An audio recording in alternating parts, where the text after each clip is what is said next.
Short-term effects of the Black Death. The major short-term effect of the plague was shock. Losing half your family, seeing your neighbors healthy one day, then dead the next morning, creating an atmosphere of fear, grief, and hopelessness. Many people, overcome by depression, isolated themselves in their homes. Others mocked death, choosing to sing, drink, or dance in the streets. Apathy followed shock. With so many dead, plague survivors lost interest in their appearance and neglected doing daily chores such as feeding their animals or tilling the land. The Black Death disrupted the customs of daily life. There were few physicians to treat the ill, and for those who passed away, few lawyers were available to draw up wills, because many believed the plague was spread by poisonous fumes from the dead.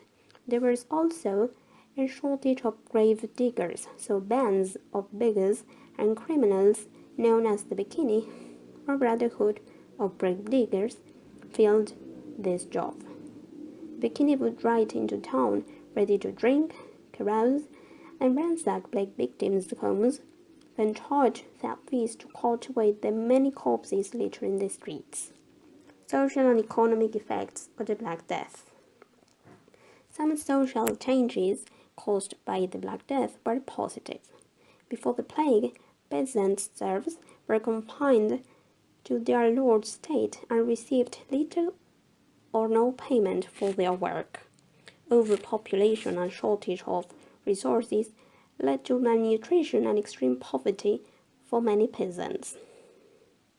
After so many people died, serfs were free to move to other states that provided better conditions and received top pay to their work. Landowners, desperate for their labor, often provided free tools, housing, seed, and farmland. The worker farmed all he could and paid only rent. Serfs improved their standard of living too. Modern-day archaeologists have found evidence that prior to the Black Death, most of the peasants rely on clay pots to cook their meals, but in years following the plague pandemic, households used more expensive metal cookware. In 1349, King Edward III of England tried to roll back these gains made by the commoners by issuing a law to freeze wages to pre-plague levels. Employers facing a severe labor shortage ignored them. Europeans' nobility had other problems. Entire family lines disappeared because the plague had left them with no heir.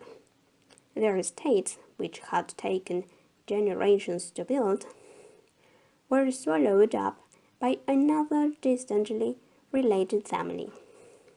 As the plague went on, depopulation greatly reduced the workforce and the serfs' labor suddenly became an important asset. The lord of an estate could not feed himself, his family, and the loss of so many meant that survivors could now negotiate for pay and better treatment. The lives of the members of the lowest class vastly improved as they were able to afford better living conditions and clothing as well as luxury items. Once the plague had passed, the improved lot of the serf was challenged by the upper class, who were concerned that the lower classes were forgetting their place.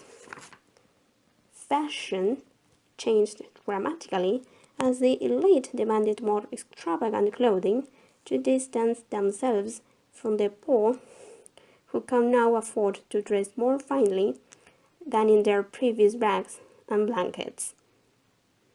Efforts of the wealthy to return to serf to his previous condition resulted in uprisings such as the Peasant Revolt in France in 1358 CE and the famous Peasants' Revolt of London in 1381 CE. Before the plague erupted, several centuries of population growth had produced a labor surplus, which was abruptly replaced with a labor shortage when many serfs and free peasants died. Historians have argued that this labor shortage allowed those peasants that survived the pandemic to demand better pay or to seek employment elsewhere. A less often remarked consequence of the Black Death was the rise of wealthy entrepreneurs and business-government links.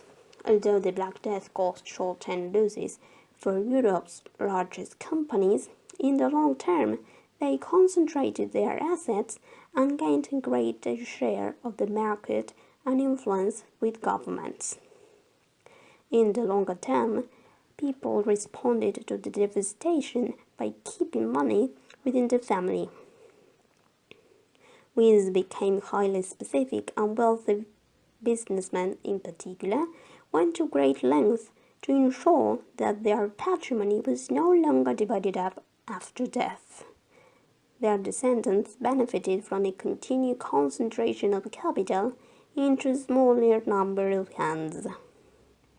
At the same time, the decline of feudalism and the rise of a wage-based economy following peasants' demands for better labor conditions benefited urban elites. Being paid in cash rather than in kind meant that peasants had more money to spend in towns.